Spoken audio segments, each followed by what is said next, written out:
Assalamualaikum warahmatullahi wabarakatuh. Halo semuanya, perkenalkan nama saya Ardi Lailana Putri, NPM 213053226 dari Prodi PGSD kelas 2J Universitas Lampung. Di sini saya akan melakukan simulasi strategi, yaitu strategi inquiry untuk mengatasi literasi membaca, menambah literasi membaca pada kelas 6 SD. Di sini saya akan mengambil tema 1, subtema 1 pembelajaran 1 pada kelas 6 SD. Selamat menyaksikan. Assalamualaikum warahmatullahi wabarakatuh anak-anak.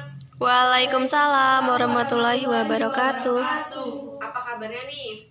Alhamdulillah. Luar biasa, Allahu Akbar. Nah, ini pertemuan pertama kita setelah libur panjang ya. Sekarang kalian udah naik ke kelas 6. Nah, sebelum memulai pelajaran kita hari ini, berdoa terlebih dahulu ya. Siapa nih yang berani? Ya, Bu. Ya, Winia pimpin doa. Siap. Berdoa mulai. Berdoa selesai. Nah, sebelum memulai pelajaran kita hari ini, kita melakukan literasi terlebih dahulu ya anak-anak. Iya, Bu. Nah, ini Ibu bagikan buku ke kalian. Silakan dibaca sebelum memulai pelajaran.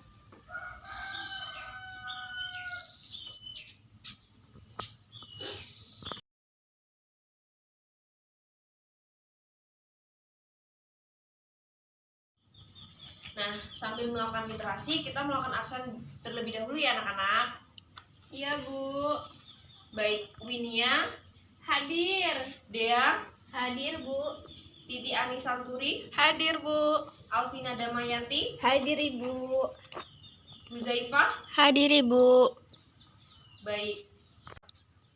Nah, waktu untuk literasi telah habis ya anak-anak. Sekarang kita akan masuk ke pelajaran. Ini Ibu akan bagikan buku tema kepada kalian.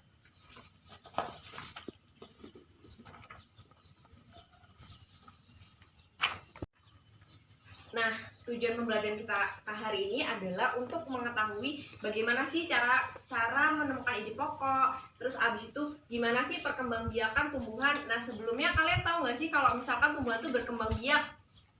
Nggak tahu.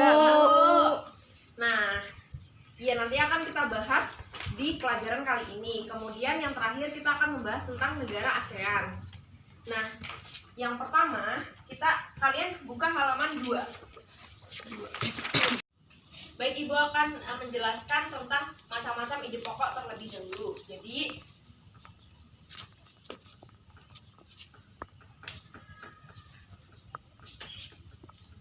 macam-macam ide pokok itu yang pertama ada paragraf deduktif.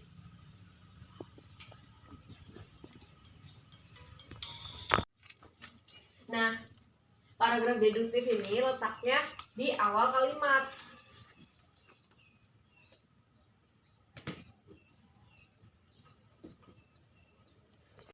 Nah, macam-macam ide pokok itu kan ada paragraf deduktif. Nah, deduktif itu letaknya di awal kalimat paragraf itu. Terus abis itu kalau induktif itu di akhir kalimat. Nah, kalau campuran itu di awal sama di akhir. Nah, campuran ini biasanya di akhir itu negasin lagi sama yang di awal, kayak gitu. Nah, coba kalian lihat di paragraf pertama bagaimana jagung berkembang biak.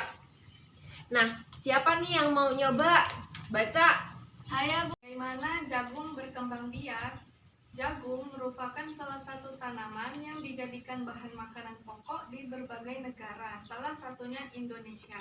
Di Indonesia, penduduk Pulau Madura menjadikan jagung sebagai makanan pokoknya. Jagung merupakan salah satu tanaman penghasil karbohidrat yang sangat diperlukan oleh tubuh. Nah, dari kesimpulan tadi, yang paragraf pertama tadi, itu kan berarti jagung merupakan salah satu tanaman penghasil karbohidrat yang sangat diperlukan oleh tubuh. Nah, kenapa? Karena yang bagian atas itu kan tentang jagung ini merupakan makanan pokok di berbagai negara. Terus abis itu di penduduk Pulau Madura juga menjadikannya sebagai makanan pokok. Nah, kenapa? Ya karena jagung itu penghasil karbohidrat yang sangat diperlukan oleh tubuh, jadi dibutuhin sama banyak orang kayak gitu. Nah, jadi yang di paragraf pertama itu termasuk ke dalam paragraf induktif, yaitu kalimat utamanya ada di akhir paragraf atau ide pokoknya ada di akhir paragraf. Gimana anak-anak, paham nggak sampai sini? Paham, Bu. Nah, coba kalau kalian sudah paham, buka halaman 4. Nah, coba kalian kerjakan dan tulis di masing-masing paragraf 1, paragraf 2, paragraf 3, paragraf 4, mana sih yang merupakan ide pokok di dalam paragraf bagaimana jagung berkembang biak.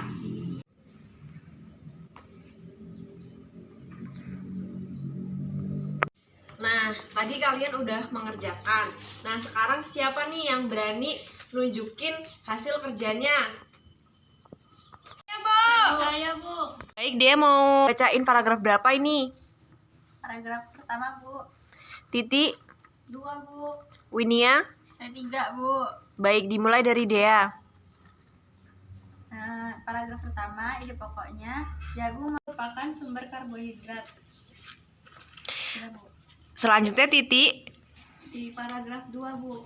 Ide pokoknya, perkembangbiakan jagung dimulai dari biji. Selanjutnya Winia. Paragraf ketiga, pembuahan jagung terjadi saat tepung sari jatuh ke kepala putik, Bu.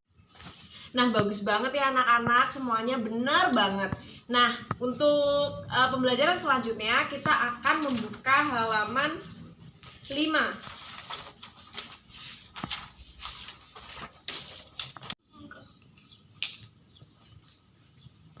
Nah, selanjutnya kita bakal masuk ke perkembangbiakan generatif pada tumbuhan ya anak-anak.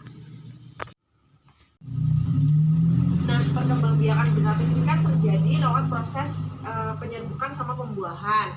Nah, perkembangbiakan generatif ini awalnya dari kepala sari ini kan ada serbuk sarinya, nanti jatuh ke kepala putik. Nah, dari kepala putik ini akan jatuh ke bakal buah. Nah, di bakal buah nanti akan terjadi peleburan serbuk sari, kelamin jantan sama kepala putik. Nah, anak-anak silakan kalian buka halaman 6. Kemudian di situ ada tugas tentang gambar bagian bunga, cara penyerbukan dan manfaat. Nah, kalian ibu bagi menjadi 2 kelompok ya. Kemudian setiap kelompok menyebutkan apa sih manfaat perkembangbiakan generatif menurut kalian sendiri. Baris pertama yaitu Winia, Huzaifa, Alvina kelompok 1, Dea dan Titi kelompok 2 ya.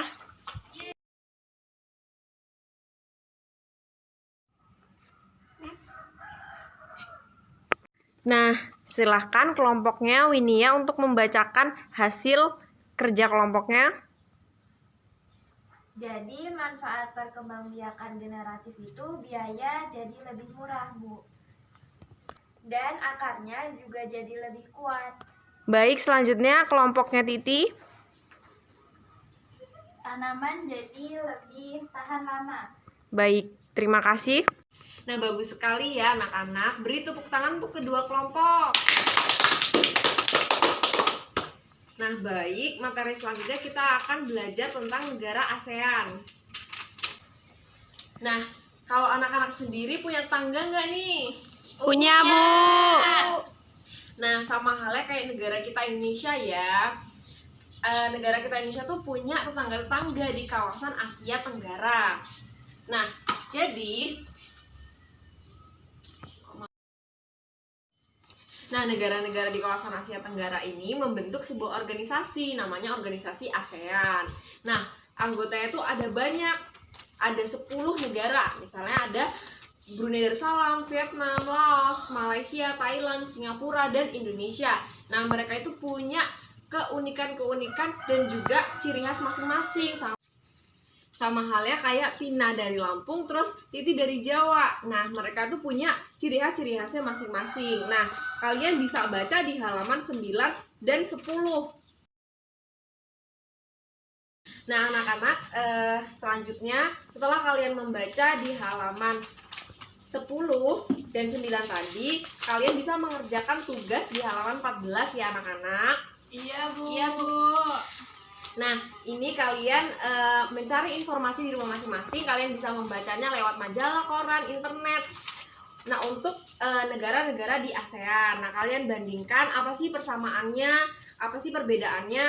Nah, contohnya misalnya Indonesia sama Malaysia atau Laos sama Vietnam. Seperti itu ya anak-anak. Iya, Bu. Nah, baik. Itu saja pembelajaran hari ini. Nah, apakah kalian sudah paham tugasnya anak-anak? Sudah, Bu. Nah, kita hari ini belajar apa saja? Coba tadi. Bukan ide pokok, perkembangbiakan tumbuhan, sama ASEAN. Baik, itu saja pembelajaran kita hari ini. Kita telah mempelajari tentang bagaimana sih menemukan ide pokok, terus abis itu gimana sih perkembangbiakan pada tumbuhan, dan juga sosial budaya di negara ASEAN. Nah, untuk menutup pembelajaran hari ini, kita berdoa terlebih dahulu ya anak-anak. Silakan ketua kelas untuk memimpin doa. Siap, berdoa mulai. Berdoa selesai.